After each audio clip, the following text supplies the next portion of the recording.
If you're an intermediate guitarist and you wish that you could improvise or write solos that sound tasteful and melodic, but right now every solo you play is just a combination of the same overplayed scale-based licks that you grew tired of playing years ago, then I'm going to tell you why continuing to only practice scale patterns is not the best idea for making progress. You see, most intermediate guitarists, they assume that scales are for soloing and chords are for rhythm playing. I used to think the same thing many years ago when I was stuck in my own intermediate plateau. Everyone told me that to get better at soloing, I needed to learn as many scales as possible and I needed to practice and memorize all of their positions across the fretboard. And then it was just a matter of shredding those scale positions over backing tracks to improve my improvisation skills. But what would often end up happening when I tried soloing with scale patterns over those backing tracks is I would play solos that sounded like scale practice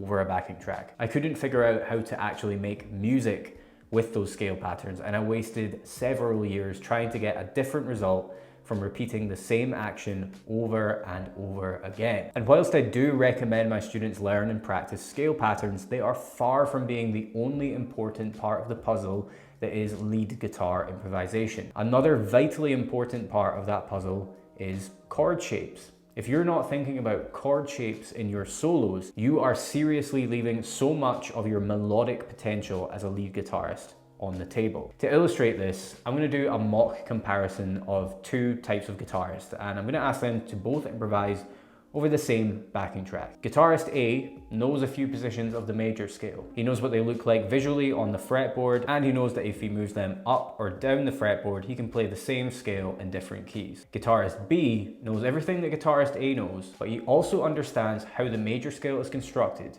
which means he knows that from each of its 7 notes, there are these little 3-note chord shapes that he can find within its scale positions all across the fretboard. Why is that important? Well, because if he's playing over a backing track in a major key, one that uses chords naturally built from the major scale, which is a lot of music you've heard before, by the way, then he will be able to target the notes of those chords in his solo. And therefore, he will have a much easier time crafting a solo that sounds melodic and musical. So here's guitarist A attempting to improvise over a backing track.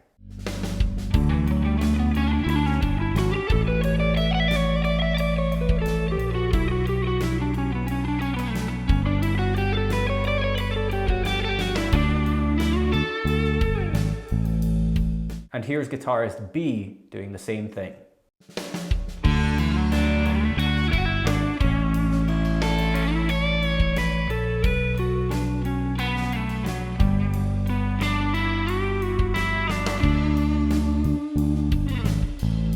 I'm sure you'll agree that guitarist B, me, did a much better job at making his solo sound musical, and that guitarist A, also me, much like my old self, sounded like he was just practicing scale patterns more than he was improvising. So if you are currently closer to guitarist A and you want to change that, what are the action steps you can take to transform yourself into guitarist B? 1.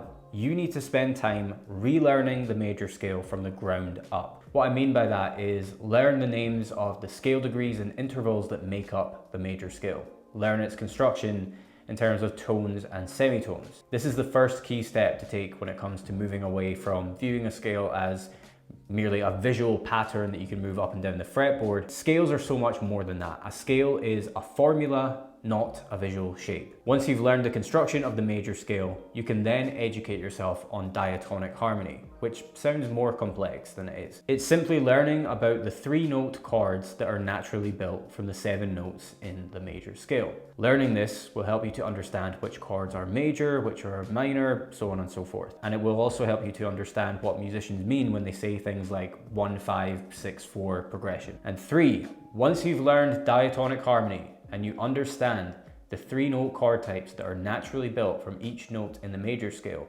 which, by the way, are called triads. You can then start learning how to play these triads in their various permutations all across the fretboard. Once you've done that, you will start seeing a shift in the way that you visualize the fretboard when soloing. So let's say you're playing over that backing track that you heard guitarists A and B playing over earlier, and you now understand that the chord progression is 1, 5, 6, 4 in the key of D major. You'll know that that means the chords D major, A major, B minor, and G major. And if you've studied your triads across the fretboard, you will be able to pick out those 3-note chord shapes within the patterns of the major scale and target them in your solos, which will create a really strong connection between your note choices and the underlying harmony. If you've ever heard a guitarist play a solo unaccompanied, and you've been able to hear the chord changes happening through their note choices alone, without any bass lines or chordal backing, if you've heard someone do that and thought that it's not learnable, it is. Let's listen back to what guitarist B played over that backing track, but this time I'm going to remove the backing track, so it's just the isolated guitar solo.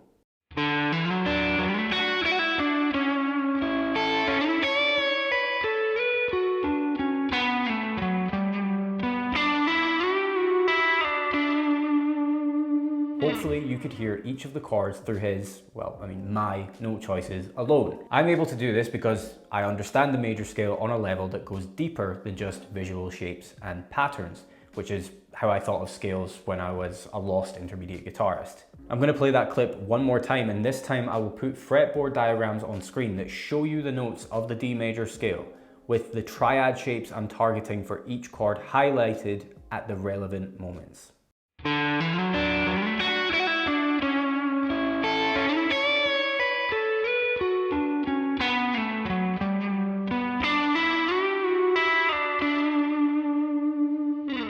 So how can you learn everything I've just talked about and demonstrated in this video? Well, if you're one of the first people to watch this video, you are in luck. The first link in the description box gives you free lifetime access to my new intermediate soloing course. Melodic Soloing with Triads teaches you how to ditch your stale, repetitive licks and start playing solos that ooze melody and feel. And it is perfect if you are the type of intermediate guitarist who has been stuck in a soloing rut for years and is just tired of making no progress. It's free right now, but it probably won't be forever because it's really, really good. So grab it whilst you still can, and I'll see you in the next one.